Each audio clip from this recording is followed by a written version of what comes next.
Oke guys, kembali lagi ya bersama Mimin dari Zoo Official. Oke, sebelum kita ke ceritanya, kita intro dulu ya guys.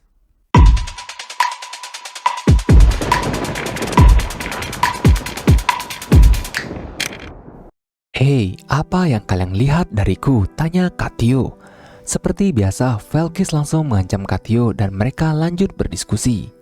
Lalu Han menjelaskan kalau Parti 2 menolak untuk menerima anggota lain karena mereka tidak mau membuang anggota yang sudah masuk. Untuk Parti 4 dan 5 terlalu cupu, jadi sayang banget talenta sebesar dia malah masuk ke parti lemah. Di sini Volka pun mulai dak-dikduk ya karena ia merasa posisinya akan tergeser. Han lalu bergumam, jika ini adalah awal pembentukan parti, kita pasti akan bisa menggunakan formasi double mage. Hal ini disebut golden combination. Tapi kami sudah berjuang dengan kombinasi ini dalam waktu yang lama. Nerissa seolah tahu dengan apa yang akan terjadi. Ia melirik Volka yang terlihat gelisah. Ia lalu menawarkan diri untuk keluar sementara dari parti 1 agar Katio bisa masuk ke dalam parti. Meskipun akun Master Shinunu sudah mencapai lantai 30, tapi Katio masih level 28. Itu berarti dia tidak pernah mendapatkan kesempatan untuk bertempur melawan sesuatu setelah Shinunu tidak lagi memanjat tower, gumam dari Han.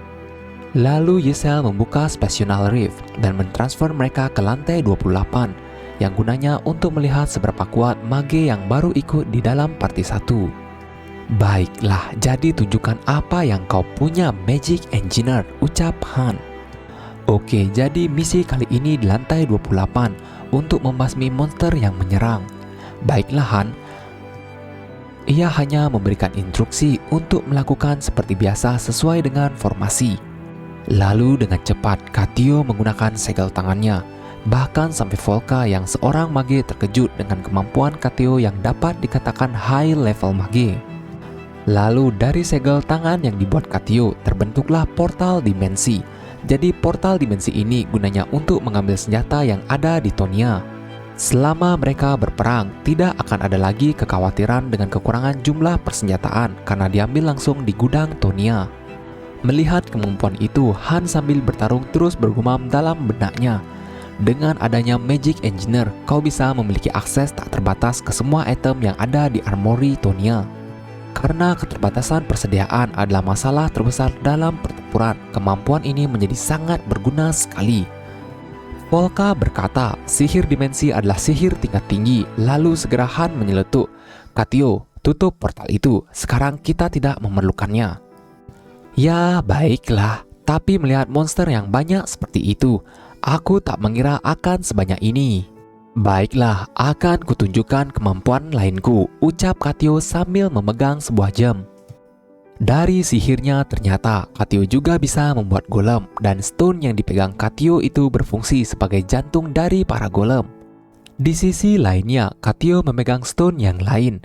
Dan seketika seluruh stat stamina dari anggota tim party bertambah 5. Selain itu, Katio juga bisa menggunakan teleportation, telekinesis, bahkan juga bisa menggunakan shield.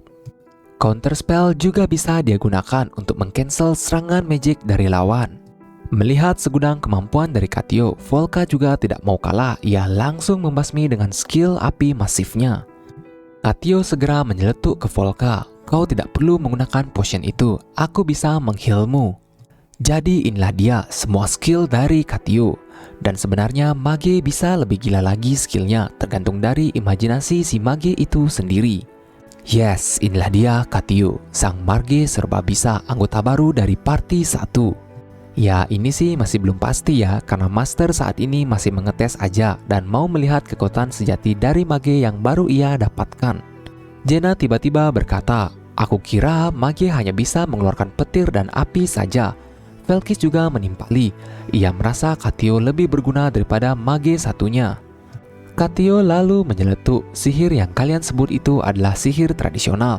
Ya, sisa-sisa dari generasi lama yang tidak mau berkembang. Wah, pedes juga ya kata-kata si Katio. Aku juga tak tahu bagaimana cara kalian bertarung. Jadi aku hanya menyesuaikannya dengan kalian. Tiba-tiba Han menyerang sisa monster di sana. Jadi, apa kau mau bergabung dengan kami? Tanya Han sekali lagi. Tapi tenang saja, kau masih punya banyak waktu untuk berpikir, jadi santailah. Mendengar percakapan dari mereka berdua, Volka merasa terasingkan. Dari awal kedatangan Katio aja, Volka udah merasa nggak nyaman ya guys. Ia merasa dalam waktu dekat sepertinya dia akan dikeluarkan dari parti 1 karena perbandingan kemahiran dari Katio dan dia berbanding seperti bumi dan langit. Katio bisa mensupport, menyerang, dan juga bahkan bertahan sendiri, sedangkan Volka hanya bisa menyerang saja. Jadi gimana nih guys menurut kalian? Kalau kalian jadi master di Pick Me Up, siapa yang kalian pilih? Keesokan harinya, ternyata si Nunu mengechat whatever dan seperti biasa, dia memberikan teknik ancaman seperti biasa. Lalu Han menghubungi Yurnet untuk terus mengawasi si Nunu itu dan juga Guild di belakangnya. Beberapa hari kemudian, Han lalu mencari si Radi. Ia bertanya, perlu berapa lama lagi untuk memperbaiki arsipnya? Tiba-tiba Katio menyeletuk, kenapa kau malah ke sini? Apa kau akan kembali ke Harla? Tanya Katio. Han pun membenarkan apa yang ia bilang. Tiba-tiba saja arsip mereka disadap. Kapten Yesel Merah dari kejauhan berkata, "Hei penjahat, apa kau bisa mendengarkanku? Jawab aku kalau kau bisa dengar. Ini aku, Kapten Yesel Merah, Raja Perompak masa depan." "Hei dasar kau pengkhianat, jadi ini caramu balas budi setelah kami memberimu makan, pakaian, dan tempat tidur. Aku akan menamparmu 100 kali kalau kau kembali. Sebaiknya kau jaga leher itu agar tetap bersih." "Apaan sih, gak jelas banget. Sudah matikan saja," ucap Han. Tunggu, jangan dimatikan. Aku di sini untuk mendeklarasikan perang dengan kalian. Golden Fleet sudah berkumpul di bawah perintahku. Gimana? Keren bukan? Aku menghubungimu untuk memberi kalian kesempatan emas untuk bergabung dengan Invisible Fleet kami. Karena setelah serangan kami, tempatmu hanya akan menjadi lautan api. Caramu menjarah kami itu memang luar biasa, Hanslat.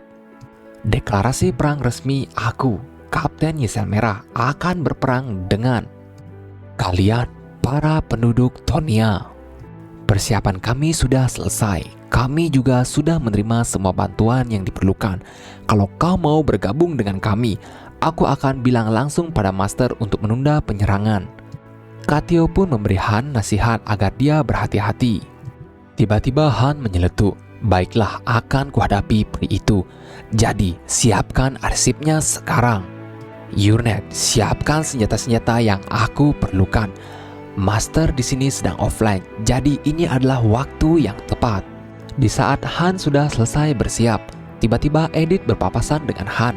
Ia bertanya kemana Han mau pergi. Han tidak ingin yang lainnya tahu, jadi ia merahasiakannya. Terlihat Katio dan Radi sudah menunggu Han di depan airship. Radi berkata, "Ingat, jika airship ini terkena satu panas saja, maka kapal ini bisa dihancurkan dengan mudah. Jadi berhati-hatilah." "Apa kau bodoh, Han?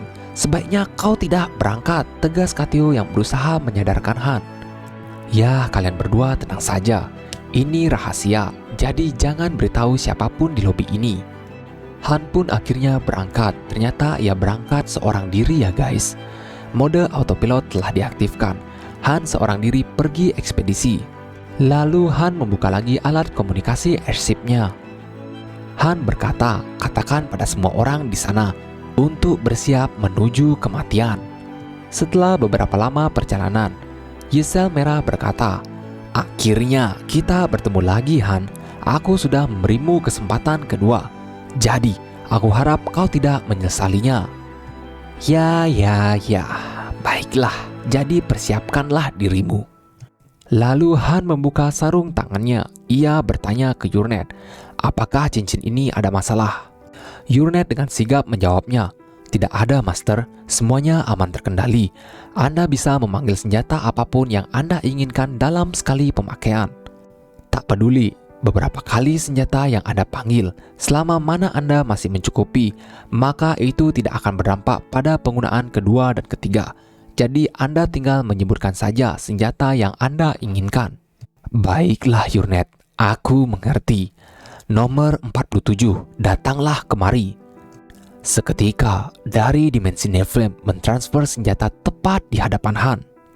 Baiklah, sekarang waktunya untuk menunjukkan seberapa besar jurang level di antara kita. Nomor 89, keluarlah. Eye of Argus telah diaktifkan. Ini item kelas S. Lalu Han segera meletakkan item itu di matanya. Seketika, ia bisa melihat titik lemah dari airship musuh. Nomor 19 segera datang. Seketika, item yang disertai kilatan petir menghampiri Han. Ini tombak Han ya yang ada di Nilfheim. Kalau nggak salah namanya Gungnir. Oke, karena Han telah memanggil 3 item OP dari Nilfheim, seketika mode pertahanan otomatis terbentuk. Dengan adanya mode pertahanan otomatis, bahkan panah pun tidak bisa menguras airship dari Han. Ding, pesan pun muncul. Sinkronasi telah selesai. Semua item-item telah terhubung. Hei Ysel Merah, bagaimana?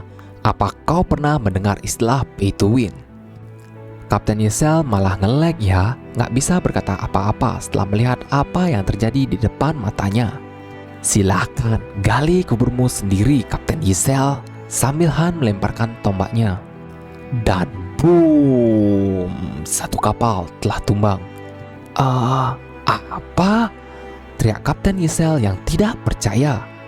Oke, satu sudah beres. Kita sapu bersih sisanya, ucap Han. Kenapa? Kenapa ada senjata yang bisa menghancurkan airship dalam sekali serang? Ini tidak mungkin. Padahal kau hanya sendirian. Kau juga cuma hero level rendah, teriak Ysel. Seketika Han memanggil pedangnya. Bersiaplah. Astaga, siapa kau sebenarnya? Han lalu menyerang airship lainnya dengan sangat gagahnya. Dengan sekali ayunan tombak, ia langsung beberapa airship dengan mudahnya ditumbangkan. Tiba-tiba Ysel berteriak, "Tunggu, berhenti sebentar, kami menyerah, silahkan ambil semuanya." Jadi, Han langsung memotong perkataan Ysel.